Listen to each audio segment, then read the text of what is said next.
حضرت میاں شیر محمد شرقپوری علیہ رحمہ فجر کی نماز کے بعد یہ ٹوٹیاں نہیں جس طرح ہوتی تو وہ چھوٹا سا برآمدہ تھا، تو برآمدے کے اوپر بیٹھ کے وظائف کرتے تھے اور پھر اشراق کی نماز تک وہاں بیٹھتے اور پھر تشریف لے جاتے۔ گرمی کی شدت تھی تو حضرت فرائض کی ادائیگی کے بعد وہاں چلے گئے، تو نمازیوں نے آپس سے مشورہ کیا کہ یار حضرت کو عرض کریں کہ بارش کے لیے دعا کی جائے۔ تو حضرت جا کے وہاں اپنے وظائف میں لگ گئے، تو انہوں نے کہا چلو ہم مسجد کے سین میں کھڑے ہو جاتے ہیں، حضرت توجہ کریں گے تو عرض کریں گے۔ تو جتنے نمازی تھے وہ سارے صحن میں کھڑے ہو گئے اور برآمدے کے اوپر میاں صاحب وظائف میں لگے۔ جب آپ کی نظر پڑتی نا لوگوں کی جانب، تو جتنے بھی نمازی تھے سارے ہاتھوں سے اشارے کر کے کہتے یعنی دعا کرو، زبان سے نہ بولتے، ہاتھوں کو ایسے ہلاتے اور یہ کہتے کہ ادھر آسمان کی طرف اشارہ کر کے کہتے دعا کرو۔ میاں صاحب پھر وظائف میں لگ جاتے۔ پھر جب میاں صاحب کی آنکھ اٹھتی نا تو یہ سارے ہاتھ اٹھاتے اور آسمان کی طرف ہاتھ اٹھا کہتے۔ میاں صاحب پھر وظائف میں لگ جاتے۔ جب 2-3 مرتبہ ایسا ہوا نا تو میاں صاحب کی ہنسی نکل گئی اور ایسے آسمان کی طرف دیکھ کے کہا چل ہن پا دے۔ کہتے ہیں بس یہ بات کہنے کی دیر تھی کہ چھم چھم می برسنے لگا۔ تو جب کوئی حضور کا ہو جاتا ہے تو رب اس کو اپنا محبوب بنا لیتا ہے۔ تو حضور کی محبت خدا کی محبوبیت کا ذریعہ ہے، اس لیے ہمیں حضور کا پیار اپنی روحوں میں موجزن کرنا ہے، حضور کی محبت اپنی روحوں میں اتارنی ہے، اور محبت اپنے تمام تر تقاضوں کے ساتھ جب روح پذیر ہوگی تو پھر ہمارا انداز زندگی بھی سنور جائے گا، ہماری آخرت بھی سنور جائے گی۔ محبت کے من جملہ تقاضوں میں سے سب سے بڑا تقاضا محبوب کی اطاعت ہے کہ بندہ جس سے پیار کرتا ہے اس کی بات مانتا ہے۔ یہ ہے دعوی محبت کا ثبوت، اس کی دلیل۔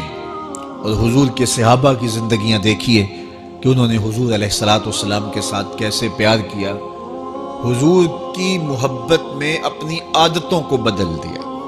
حالانکہ عادتیں نہیں بدلی جاتی، 2 سکے بھائی ہوں، رشتہ کتنا گوڑا ہے، اور ایک گھر میں پرورش پائی ہے، ایک گود میں پلے ہیں، ایک باپ کے گہوارہ تربیت میں رہے ہیں، لیکن طباع میں اختلاف یہ ایک فطری بات ہوتی ہے۔ ہمارے پاس لوگ آتے ہیں، 2 سکے بھائی ہوتے ہیں، ایک کی طبیعت ادھر کو جا رہی ہوتی ہے، دوسرے کا مزاج ادھر کو جا رہا ہوتا ہے، ایک سخت نرم مزاج ہوتا ہے اور دوسرے کی آنکھوں سے انگارے پھوٹ رہے ہوتے ہیں، ایک معاف کر دینے والا ہوتا ہے، ایک سخت غصیلہ ہوتا ہے، ایک کی طبیعت کے اندر تلخی کی چنگاریاں ہوتی ہیں اور ایک کی طبیعت کے اندر نرمی کے پھول ہوتے ہیں، آپ نے بھی دیکھا ہوگا۔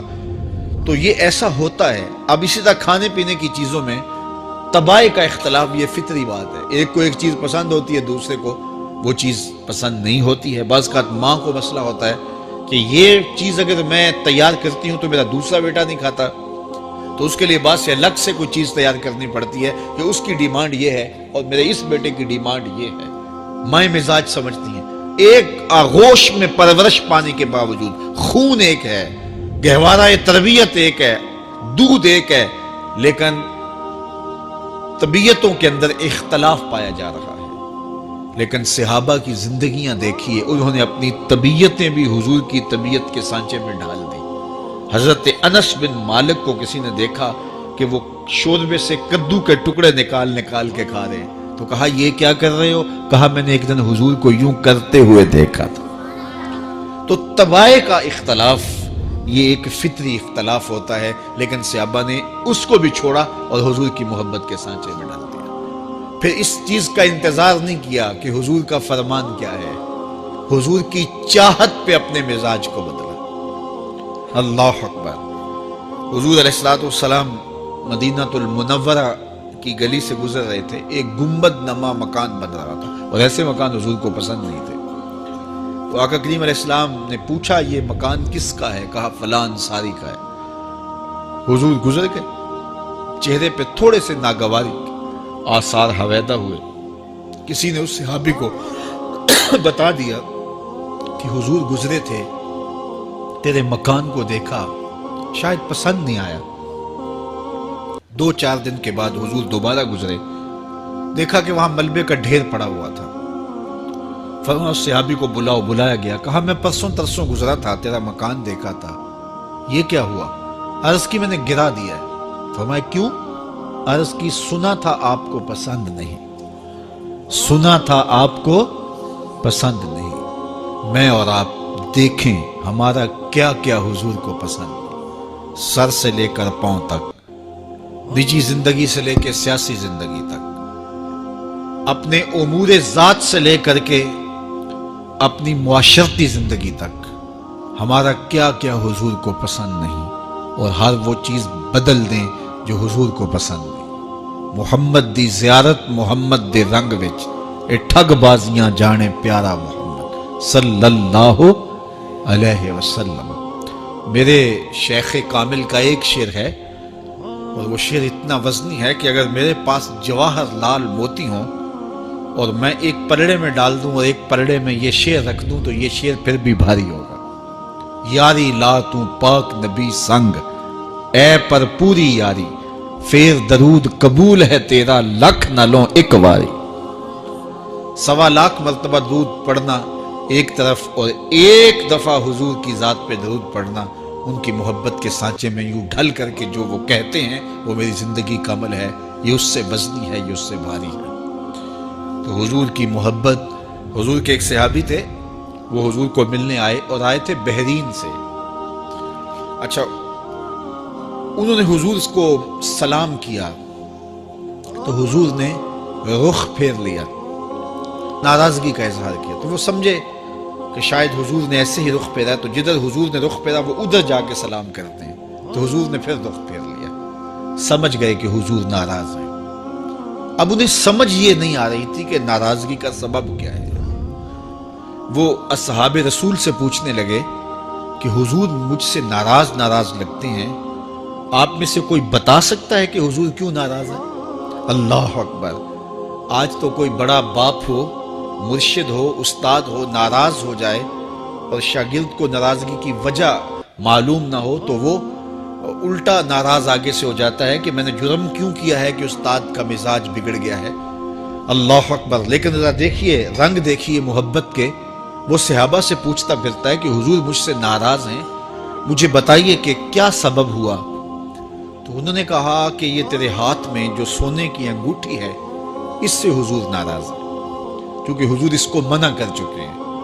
امت کے لیے سونا چاندی حضور نے امت کے مردوں کے لیے منع فرما دیا.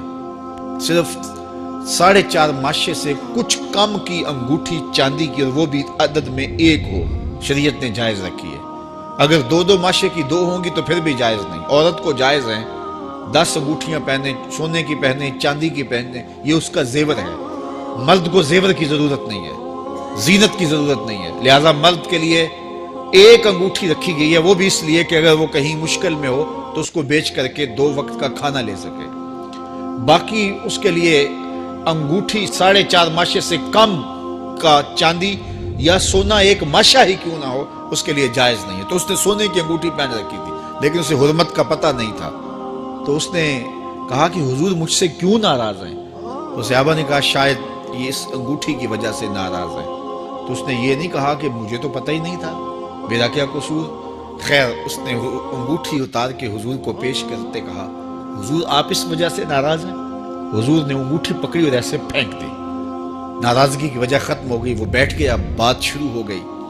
اللہ اکبر. جب سلسلہ کلام ہوتا رہا, جب مجلس برخاست ہوئی, لوگ اٹھ کے گھروں میں جانے لگے, وہ بھی اٹھا اور الٹے پاؤں سے پیچھے چلا. تو کسی نے اس کو کہا وہ انگوٹھی تو اٹھا لو, سونے کی انگوٹھی ہے, قیمتی ہے, چلو تمہارے لیے پہننا جائز نہیں, تمہاری بیوی کے لیے تو جائز ہے.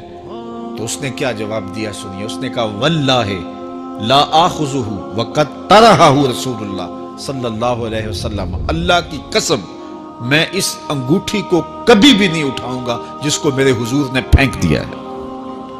تو یہ تھی ان کی محبت, یہ تھا ان کا انداز. تو آئیے میں اور آپ حضور سے اگر محبت کرتے ہیں تو حضور علیہ السلام کا طرز زندگی, حضور کا انداز معاشرت اختیار کریں. کثرت کے ساتھ مائیں بہنیں بیٹیاں بھی موجود ہیں, وہ بھی اپنی اولادوں کی تربیت اس نہج سے کریں کہ وہ حضور کی سنت, حضور کی سیرت, اور حضور کی اتباع کے سانچے میں ڈھل جائیں۔ زندگی کا مقصد ہی یہی ہے۔ آئے، بڑے ہوئے، جوان ہوئے، بوڑھے ہوئے، چلے گئے، ہم سے پہلے بھی چلے گئے، ہم بھی چلے جائیں گے، بعد میں آنے والے بھی چلے جائیں گے، لیکن حقیقی کامیابی اس کو نصیب ہوئی جس نے اس دنیا پہ آ کے دنیا کی زندگی کے مقصد کو سمجھا۔ ہم آئے کیوں تھے، زندگی کس لیے ہمیں دی گئی تھی۔ اکبر الہ آبادی نے کیا ستھری تنقید کی تھی، کیا بتائیں احباب، کیا کارنمایاں کر گئے، بی اے کیا، نوکر ہوئے، پینشن ملی اور مر گئے۔ یہ کوئی کام نہیں ہے، ہماری زندگی کا کوئی مقصد ہے جس لیے ہم انسان ہیں، اشرف المخلوقات ہیں۔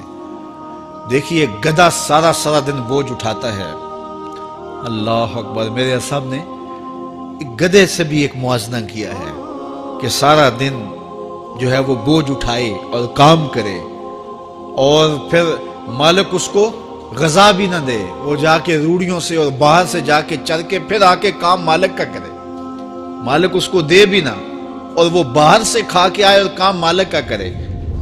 تو اگر بندہ ہو کے، انسان ہو کے اگر نہ کرے تو میرے حضور نے ایک لمبی ربائی ہے، اس میں آخر میں لکھتے ہیں تو چنگا یعقوب یا کھوتا تینوں شرم نہ آوے، کہ اگر وہ ایک گدھا بھی کام کرے، اپنی پیٹھ پہ بوجھ لا دے، اور تو اپنے مالک کے لیے کچھ نہ کرے، اور ساری نعمتیں مالک نے تجھے دی ہیں اور عزتیں اور آبرویں تیرے نام کی ہیں، اور تو اس کا حق ہی ادا نہ کرے، تو پھر کس طرح تیرے سے، تو پھر اولئک کالانعام بل ہم اضل، فرمایا تو چوپایا ہے بلکہ چوپایوں سے بھی بدتر ہے۔ تو میں اور آپ اپنے آپ کو انسان ثابت کریں، آج موقع ہے۔ سے ثابت نے اجے حواس تیرے، سے ثابت نے اجے حواس تیرے، کر لے نیکیاں رج کے تو، اڑیا رب رسول کیوں بھول بیٹھو، آ رب رسول ول پج کے تو، آئی موت ایتھے رہسن کم تیرے، آئی موت ایتھے رہسن کم تیرے، نیکیاں کر لے بھج کے تو، کی آکھ سن لوگ یعقوب تینوں، جب ٹر پیوں سر منہ کج کے تو۔ وہ وقت آئے گا جب تنیاں باندھ دی جائیں گی، جب دونوں جانب سے کفن باندھ دیا جائے گا، پھر پردہ ہٹا کے دیکھا جائے گا، پھر بند کر دیا جائے گا۔ وہ لمحے کتنے دردناک ہوں گے، وہ گھڑیاں کتنی دردناک ہوں گی۔ آج مجھے اور آپ کو اللہ نے موقع دیا ہے، تو آج حضور کی سیرت کو اپنانے کا، اپنی روحوں میں اتارنے کا عزم کریں۔